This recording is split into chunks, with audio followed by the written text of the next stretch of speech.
Well, and then the other side of this conversation is vitality, right? They came into this, I don't know, 2 months ago being undefeated. They hadn't lost anything to anyone. And now they seem to not be able to just close out the games. I mean, they were ahead in that grand final on the Inferno. They should have won that eco round on Inferno, and this should be a 3-1 to Vitality, but didn't happen. So Vitality is just kind of going through this spot where they were dominant. Now they're kind of falling, a little bit. So is their era over at this point, Davis? Looking at you, buddy. What do you think? I think it is personally.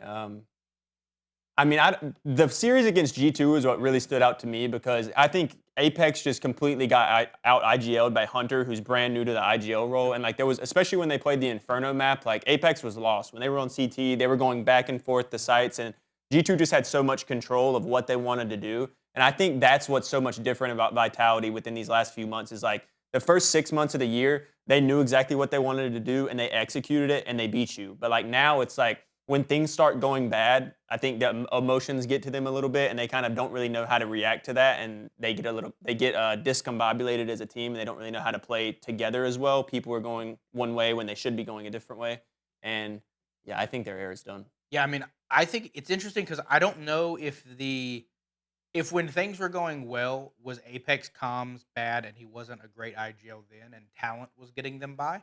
Or is it now that he can't trust Rops to enter a site? He can't trust ZywOo to hit an op shot. And it's one of those things of like, for a 6 month window of this year, it's like you probably didn't even tell ZywOo what to do. He just got the kills. You didn't tell Rops to kill the guy on rotate. You just knew he was going to do it. Whereas like right now, it's like you send anybody in the state, the most dependable person this entire bracket for them was Mezzy.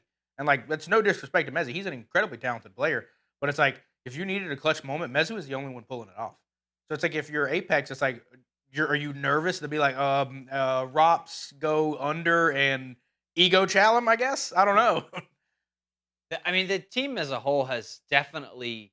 I've not seen the team play that we had seen. They were winning 2v4s. They were kind of coming back from these weird situations. And then when they were up on numbers, it was almost impossible to get them in a spot where they were going to trail off. So it is interesting to see how quickly they went from what they were to where we are today. Because I still see the firepower at times. I see Rop showing up and being able to get a 3K. Like on Inferno, he was like Apps was almost impossible for G2 to push. Like Rops was winning that fight more times than he was losing it.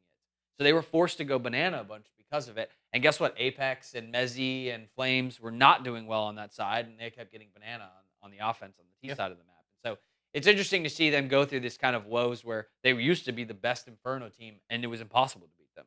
I'm curious as well, Pat, from your side of like 77 days without a win. They're probably going to go over 100 days without a win. So that's a third of the year you're going winless. That's before we look into the last third. Like, is this still your team of the year? Are they still top dog or like? What are your I thoughts? mean, I think we would be fools to not call them still top dog. Like, sure, is this their error? Maybe it depends on what we don't want to define as an error. They're not winning 37 in a row no more. But I mean, they've won the last major. They're still looking decent. Like, yeah, they're playing bad, but even their bad, it still guarantees them top 4 every event. So Yeah, bring up that when last it comes back to like going into this next major, I mean, I think that really what defines an error. When we talk about Astralis, where they won like 3 back-to-back majors. And, I don't remember all the stats from back then. It's been a while, but I'm sure they had some losses in there. Sure. They didn't win everything. So it comes down to like Vitality's going through a slump. Will they get out of that slump? That's the thing. If their firepower on their team is still great, everybody on their team plays good. We see it in the finals. We saw pop-offs from each individual one. It's just they're not there. Maybe it's the change with the patch for CT side. Maybe it's Apex's leadership. Maybe it's vibes on the team. It could be anything. But right now, they're still playing decent. Just they're falling short on a couple areas that they could easily improve on, and they could still be that same team that's going to win the next major, that could still win the next event going forward. I mean, It's they just- should have won this Inferno. They're literally. I mean, one they round should away, they should right? have Like, won this game. This yeah. reminds me of Valorant with G2 losing in Bangkok. You just right there Sure. on the coast It's of also excellence, like and you just to me, this feels so eerily similar to Spirit ending last year, coming into this year, because they won the majors last year, they won the first event this year, and then they were pretty much T4 every event, but they just couldn't get it back. nah. There was plenty of ones where they were not T4. What event? Yeah, they did get a couple. They had a couple where they got knocked out. The last 2.